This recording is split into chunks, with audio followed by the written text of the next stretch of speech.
एकरची रोपं लावायची म्हटलं तर सरासरी 12,500 ते 13,000 रुपये त्या शेतकऱ्याला लागवडीचा खर्च येतो। पण अशा पद्धतीने जर आपण गेलो तर शेतकऱ्याला फक्त 3,000च्या आतमध्ये हे रोपं लागवडीस तयार होतात। हे रोप आपलं एक 50 पैशाला पडतं। हे आपलं कोकोपीट मधलं रोप आहे आणि हे सुपर केन नर्सरीचं रोप आहे। ते उगवत नसायचे तर हे लावल्यानंतर याच्यात काही मर नाही काय नाही, अगदी व्यवस्थित त्याचे फुटवा होतो, व्यवस्थित चालतं। आज सुपर केन नर्सरीमुळे आमची लागवड 2 फुटावरती व्हायला लागली एक डोळा पद्धतीनं, आणि त्याच्यात आम्हाला 70 मुळी कमी लागायला लागली। 50 मुळीमध्येच आज आमचं रान बेतते तेवढ्या। शेतकरी मित्रांनो नमस्कार। ऊस शेतीमध्ये जो रोपांचा आपला खर्च होतो, जो आपण नर्सरीमधनं रोपं आणतो आणि आपल्याला माहीत नसतं काय क्वालिटीची तिथं ऊसाची जी क्वालिटी ती कोणत्या प्रकारे वापरलेली आहे, कशा प्रकारे केलेलं आहे, आणि ऊसाचा जो खर्च वाढतो तो खर्च पूर्णपणे कमी करून जवळपास आता जे आपल्याला माहिती देणार जे शेतकरी त्यांच्या अंडर स्वतःच्या शेतावरती रोपं बनवून रोपांचा खर्च खूप कमी करतात आहेत। त्याचसोबत ही जी टेक्निक वापरतात त्यामुळे त्यांची एक महिनाभर जमीन तापते। याविषयीची संपूर्ण माहिती आपण ह्या व्हिडिओमध्ये पाहणार आहे। व्हिडिओ थोडासा मोठा होईल तर व्हिडिओ पूर्ण पहा, कारण की तुम्हाला पूर्ण माहिती मिळेल। नमस्कार, मी उत्तम मारुती जाधव, राहणार जाधववाडी, तालुका जुन्नर, जिल्हा पुणे। आता जी तुम्ही टेक्निक उभी केलेली आहे, जे की स्वतःच्या शेतावरती रोपं तयार करायचं, ह्याविषयीचा अनुभव कधीपासून तुम्हाला आला, कधीपासून सुरुवात केली आणि तुम्ही स्वतः काय करता याविषयी एक माहिती सांगा। मी डेव्हलपमेंट सपोर्ट सेंटर नारंगाव या संस्थेमध्ये जलमित्र होतो। त्याच वेळेस रिटायर शास्त्रज्ञ महात्मा फुले कृषी विद्यापीठ व दापोली कृषी विद्यापीठ डॉक्टर बाळकृष्ण जमदाग्नी सर यांचं ऊस संजीवनी हे पुस्तक वाचण्यात आलं आणि आम्ही त्या शेतकऱ्याच्या शेतावरती अशा पद्धतीनं सुपर केन रोपवाटिका म्हणा किंवा sugar cane low cost nursery म्हणा आम्ही राबवण्याचा प्रयत्न केला आणि तो प्रयत्न इतका यशस्वी झाला की ते पाहण्यासाठी अनेक अफाम संस्था असेल, बायफ संस्था असेल, हे त्यांच्या कार्यक्षेत्रातील शेतकरी घेऊन इथं बघायला आले। ही जी कन्सेप्ट आहे तुमची, ही तुम्ही कधीपासून करत आलेली आहेत? तुमच्या अंडर आता किती शेतकऱ्यांनी ही केलेली आहे नर्सरी? ही कन्सेप्ट आम्ही 2017 साली शेतकऱ्यांच्या शेतावरती राबवायला सुरुवात केली। मी आतापर्यंत हे 4,500 शेतकऱ्यांच्या शेतावरती प्रत्यक्ष उभं राहून राबवले। लाईव्ह व्हॉट्सअपच्या माध्यमातून तिकडे शेतकरी आणि इकडून माहिती सांगणे अशा पद्धतीनं महाराष्ट्रभर केलेलं आहे। आज जर आपण नर्सरीमधून रोप विकत आणलं तर ते शेतकऱ्याला 2.5 ते 3 रुपयाला पडतं। जर त्या शेतकऱ्यांनी 1 एकरची रोपं लावायची म्हटलं तर सरासरी 12,500 ते 13,000 रुपये त्या शेतकऱ्याला लागवडीचा खर्च येतो। पण अशा पद्धतीने जर आपण गेलो तर शेतकऱ्याला फक्त 3,000च्या आतमध्ये हे रोपं लागवडीस तयार होतात। हे रोप आपलं एक 50 पैशाला पडतं। 50 पैशाला सगळा खर्च धरून शेतकऱ्याची मजुरी, ऊसाचं बियाणं आणि औषध या सर्वांचा खर्च धरून आपल्याला एक 50 ते 60 पैशामध्ये रोप पडतं। ह्या पद्धतीचा अजून काय फायदा आहे दुसरा? ह्या पद्धतीचा फायदा असा आहे की ज्यावेळेस समजा शेतकऱ्याच्या शेतामध्ये पीक आहे किंवा आता शेजारी शेतात आपण जर पाहिलं तर ताग घेतलेलं आहे, तर त्यावेळेस तिथं शेतामध्ये ताग होतोय आणि त्याच वेळेस इकडे ही रोपं तयार होत आहेत। किंवा शेतकऱ्याने सोयाबीन घेतले आणि त्याचे सोयाबीन काढायला आता 1 महिनाभर टाईम आहे, त्यावेळेस जर शेतकऱ्याने इकडे ऊसाची रोपं बनवायला घेतली तर 1 महिन्यामध्ये चांगली उत्कृष्ट रोपं तयार होतात। दुसरी गोष्ट अशी होती की आज शेतकरी जमिनीला विश्रांती देत नाही आणि त्याच्यामुळे शेतकऱ्याचं ऊसाचं ॲव्हरेज कमी मिळतं। शेतकऱ्याने जर अशी नर्सरी केली आणि तोपर्यंत जर सरी काढून ठेवली तर त्या शेतकऱ्याला 1 महिनाभर त्या जमिनीला विश्रांती मिळते। दुसरा फायदा असा आहे की ज्यावेळेस हा शेतकरी शेतामध्ये जर डायरेक्ट कांडी लावेल तर त्यावेळेस त्या शेतकऱ्याला ऊसाला 3 ते 4 पाणी देणं 1 महिन्यामध्ये, आणि ह्या ठिकाणी फक्त 1,000 लिटर पाणी द्यायचे, म्हणजे त्या शेतकऱ्याचं जमिनीच्या भूगर्भातून जवळजवळ एकरी 11 ते 12 लाख लिटर पाणी त्याचं उपसायचं वाचणार आहे आणि पर्यायाने तेवढं पाणी भूगर्भात राहणार आहे आणि भूगर्भात राहिल्यामुळे जलसाठी आपले अबाधित राहणार आहे। आपली अल्प शेती आहे, माझी स्वतःची 2 एकर शेती आहे, ती पण असे 10-10 गुंठ्याचे प्लॉट्स आहेत। तर माझे 10 गुंठ्याच्या क्षेत्रामध्ये 86-032 ही व्हरायटी 28.300 म्हणजे सरासरी 113 गेली होती एकरी। पण त्यासाठी सेंद्रिय खतं, सुपर केन नर्सरीची रोपं, त्यानंतर आपण अगोदर कोबी होता, कोबीला बाजारभाव नव्हता, तो कोबी रोटरला होता, त्याचं सुद्धा खत झालं होतं। त्याच्यानंतर आपण त्यासाठी जैविक निविष्ठा, कोंबडी खत, गांडूळ खत आणि शेणखत आपण टाकलं होतं। सोबत रासायनिक खते कमी घातली होती आणि रासायनिक खतं झाल्यानंतर 10 दिवसांनी आपण जीवाणू खतांचा वापर करत होतो, त्याचा आपल्याला अत्यंत चांगला रिझल्ट भेटला। आता आपण जर पाहिलं तर आपल्या हातामध्ये 2 रोप आहेत। हे आपलं कोकोपीट मधलं रोप आहे आणि हे सुपर केअर नर्सरीचं रोप आहे. तर हे रोप आहे आत्ता फक्त 16 दिवसाचं आणि हे रोप आत्ता आपल्याला इथे लावायसाठी शेतकऱ्याच्या शेतामध्ये आलेलं आहे. म्हणजे हे रोप जवळ साधारण 6 महिन्याचं रोप आहे. आपण दोन्ही रोपांची तुलना जर केली तर विकत घेतलेलं रोप आणि सुपर केअर नर्सरीचं रोप, तर या रोपामध्ये जर स्टंप बघितला तर याचा एकदम स्मॉल आहे आणि याचा एकदम असा जाड असा हे आहे. दुसरी गोष्ट अशी आहे की याला जे पूर्ण कांड आहे, या पूर्ण कांड्यामुळं ह्या कांड्याच्या अंधारासावरती हा कोंब शेतामध्ये 2 महिने जगणार आहे आणि याला मात्र काहीच नसल्यामुळं 2 महिने शेतामध्ये हे रोप लावल्यानंतर हाय असं राहते. सुपर केअर नर्सरी किंवा आपण लो कॉस्ट नर्सरी असं म्हणूया. तर याची संकल्पना अशी आहे की आपण असं समजू की आता शेतात आपल्याला ऊसाची लागवड करायची आहे. आपण जर कांडी लावली तर आपल्याला सरासरी एकरी 100 मुळी लागते आणि अशी नर्सरी करण्यासाठी फक्त 20 मुळी लागते. आपल्या महाराष्ट्राचा विचार जर केला तर आपल्याला जवळ मध्यवर्ती ऊस संशोधन केंद्र पाडेगाव आहे, तिथून आपण थर्ड स्टेजचं बियाणं आणलं पाहिजे. तसेच वसंतदादा शुगर इन्स्टिट्यूट मांजरे आहे, तिथूनही आपण थर्ड स्टेजचं बियाणं आणलं पाहिजे. परंतु आपण काही एवढं बियाणं एकदम आणू शकत नाही. म्हणून आपल्या गावातील शेतकऱ्यांना किंवा आपण सुरुवातीला तिथून टिश्यू कल्चरची रोपं आणली पाहिजेत. एक 40 रोपं आणली पाहिजेत. ती 40 रोपं आपण आपल्या शेतात लावली पाहिजेत. 9 महिन्यांनी त्याचे एक सेकंड स्टेजचं बियाणं तयार होईल.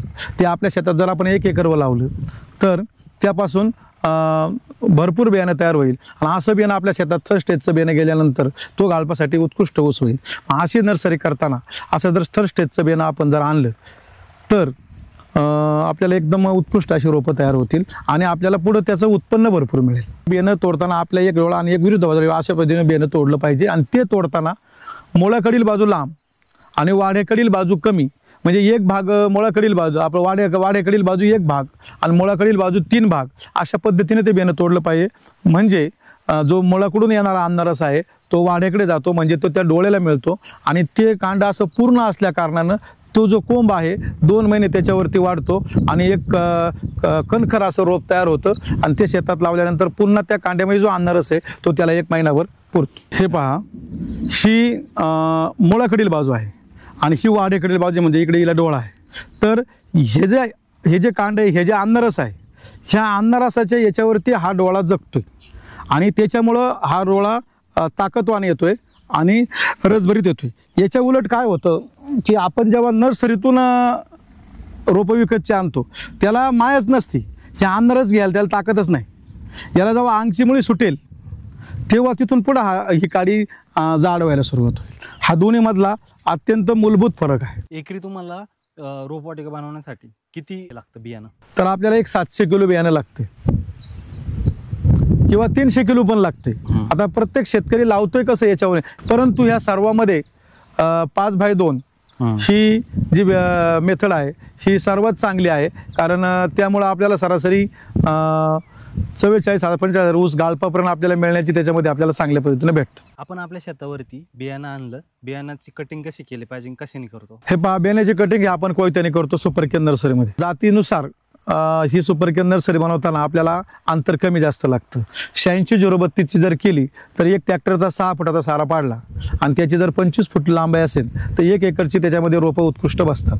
हेच 265 ह्या जातीसाठी आपणास 30 फूट अंतर लागते. कारण का, 86-032ची जाडी कमी राहते पण तिला फुटवे जास्त राहतात. 265ची जाडी जास्त राहते पण तिला फुटवे कमी राहतात. म्हणजे प्रत्येक व्हरायटीचे गुण आणि दोष आहेत. म्हणून 265 जर आपल्याला नर्सरी बनवायची असेल तर 30 फूट अंतर लागणार बेड आणि 86-032ला आपल्याला 25 फूट लागणार. असे हे 3 सारे पाडलेले आहेत ट्रॅक्टरचे. आणि मध्ये आपण ही जी बाजू ठेवतो ना, की अति पाऊस जर झाला त्यामुळे तर ही असं केल्यानंतर पाऊस झाला तर ती रोपं पिवळी पडू नयेत, ती रोपांना काही होऊ नयेत. कारण शेतामध्ये अशा वेळेस जर अति पाऊस झाला तर कांडी सोडून जातात किंवा रोपांचे खाली सोडून रोपं मरतात. परंतु असं केल्यामुळं आपलं रोप एक सुद्धा रोप मरत नाही. आपण जी एक कांडी करतो त्याच्यामध्ये 1 डोळा घेतो, बरोबर? अशा वेळेस त्याच्यावरती पहिलं काय आथरतो? सुरुवातीचा आपण ट्रॅक्टरचा सारा पाडल्यानंतर त्या साऱ्यामध्ये आपण रिकाम्या खाद्याच्या ज्या गोणी आहेत किंवा पशुखाद्याच्या गोणी आहेत किंवा पोल्ट्री खाद्याच्या गोणी आहेत त्या गोणी शिंगल करून आपण टाकतोय. त्यावर 1 ते 1.5 इंच मातीचा थर देतोय.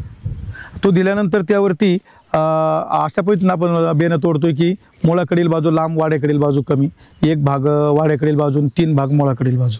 अशा पद्धतीचं बियाणं आपण कळीचा चुना घेतोय आपण एकरी 5 किलो आणि त्याची फक्त निवळी वापरतोय त्या चुन्याची आणि त्यामध्ये 1 लिटर पाण्यासाठी 2 ग्रॅम 22 टीन आणि 2 ग्रॅम क्लोरो टाकतोय आणि असं 1 एकरसाठी 400 लिटर पाण्याचा आपण एक खड्डा करतोय किंवा पॉलिथिन कागद लावून त्याच्यामध्ये टाकतोय किंवा ड्रम वापरून ड्रममध्ये टाकतोय आणि त्याच्यामध्ये हे बियाणं रात्रभर भिजायला घालतोय। असं रात्रभर भिजलेलं बियाणं आपण ह्या बेडवर मांडतोय आणि हे मांडल्यानंतर त्या बेडवरती पुन्हा ती एक ॲसिटोबॅक्टरची एक त्या पूर्ण कांडी आहेत ना त्या कांड्यांवरती आपण एक फवारणी करतो आणि ही फवारणी केल्यानंतर आपण त्याच्यावर अर्धा इंच माती टाकतो आणि त्या वाफ्याला आपण पाटपाणी देतो। पाटपाणी कसं देतो? पाटपाणी म्हणजे आता वर वाफ आहे समजा सार आहे तिथं वरून पाणी दिलं की पाणी भरत येते। आणि खतांचं याच्यामध्ये नियोजन काय? त्याच्यामध्ये अजिबात कोणतंच खत घालायचं नाही कारण असा काही शेतकऱ्यांचा अनुभव आला आपण तिथं जाऊन मार्गदर्शन करायला जातपर्यंत तो शेतकरी चुकून शेणखत वगैरे टाकून ठेवतो, परंतु आता पहिल्यासारखं शेणखत लोक खाली खड्डा घेऊन उकड्यात टाकत नाही, ते खत पिकत नाही, ते खत वर्षावर असतं। पिकलेलं खत नसल्यामुळं ते खत जमिनीत बुरशी पकडतं म्हणजे त्याचा फायदा होण्याऐवजी त्याचा अपाय होतो।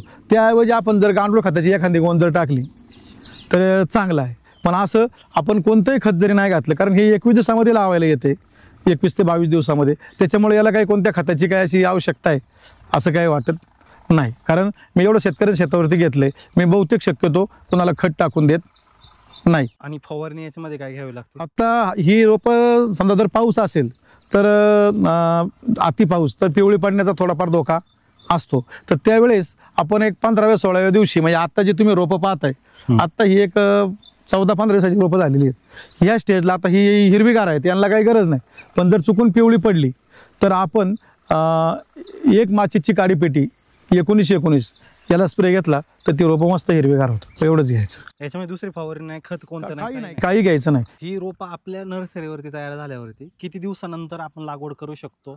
लागवडीला काय काळजी घ्यावी आणि किती दिवसाच्या आत करावी लागते? ही रोपं आपली 21 ते 22 दिवसात लावायला तयार होतात। आता आपवादक स्थितीमध्ये नैसर्गिक वातावरण जर पोषक भेटलं तर एखाद्या शेतकरी 17-18 दिवस लागू होतात असा आमचा अनुभव आलेला आहे।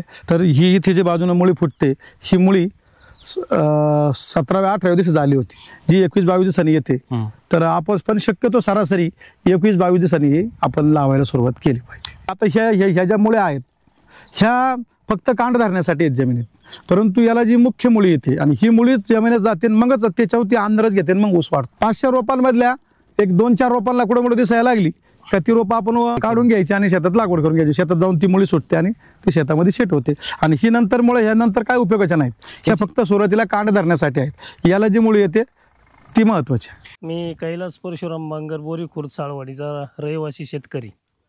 तर साधारणतः हे नर्सरीचं म्हणजे आपल्याच शेतावरती आपण नर्सरी तयार करायची ऊसाची, हो, हे कधीपासून केलं आणि हे तुमच्यापर्यंत कसं काय पोहोचलं? ही 4 वर्षापासून आम्ही करत आहोत आणि आमच्यापर्यंत पोहोचवणारे उत्तम जाधव साहेब यांच्या मार्गदर्शनाखाली आम्ही सुपर केन नर्सरी बनवली।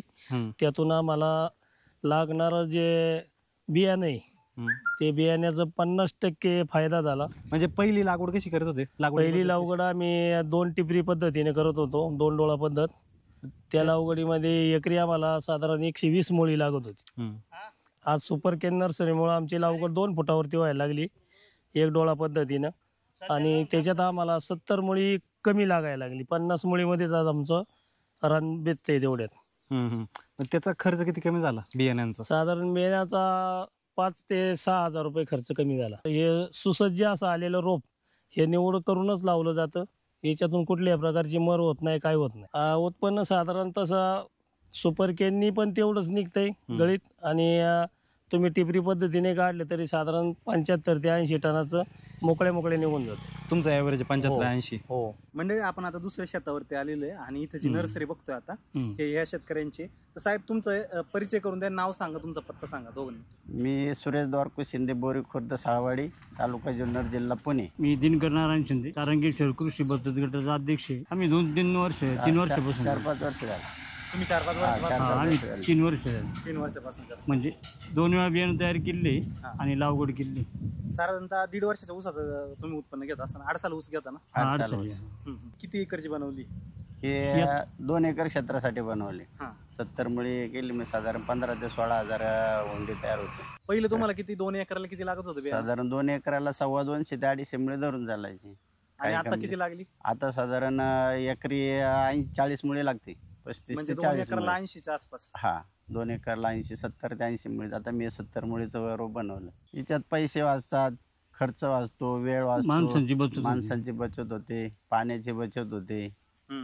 आणि परत पुन्हा आता ऊस लागवडीच्या वेळेला जे आपण टिपरं लावायचे त्याच्यात मर व्हायची किंवा काय किडीचे डोळे जायचे तर ते उगवत नसायचे. तर हे लावल्यानंतर याच्यात काही मर नाही, काही नाही, अगदी व्यवस्थित त्याचे फुटवा होतो, व्यवस्थित चालतं. शेतकऱ्याचा फायदा असा आहे का ती तुम्ही 12,500 ते 13,000 रुपयाची रोपं आणणार आहात. शिवाय ती कुठं तयार केलीत काय तुम्हाला माहिती नाही. हे तुमचं खात्रीचं बॅन आहे, तुम्ही स्वतः तयार करताय आणि तुमच्या शेतात तयार केलेले असल्यामुळं याचा जो स्टंप आहे त्या रोपाच्या जवळजवळ 4 पट ते 5 पट आहे. म्हणजे हे रोपाला एवढं ताकदवान आहे. ते रोप शेतात लावल्यानंतर त्याला अशी पाठीमागल कांडण असल्यामुळं ते शेतातच 2 महिने राहतं. हे 2 महिन्यामध्ये याची ग्रीप घेते. वरून तुमची ही रोपं केल्यामुळं तुमच्या शेतातली जमीन तापते. तुमच्या शेतामध्ये तुम्ही इतर पीक असताना सुद्धा हे इकडं बनवू शकता. असे अनेक प्रकारचे फायदे आहेत. तर धन्यवाद साहेब. नक्की शेतकरी मित्रांनो, तुम्हाला काहीतरी ऊस शेतीविषयीची नवीन माहिती मिळाली असेल आणि एक नवीन प्रयोग आहे सरांचा, खूप चांगला प्रयोग आहे. नक्कीच तुम्ही अनुभवून पहा, कारण शेतकऱ्याच्या फायद्याची गोष्ट आहे. भेटूया अशाच एका शेतकऱ्याच्या फायद्याच्या व्हिडिओमध्ये, नवीन व्हिडिओमध्ये. धन्यवाद.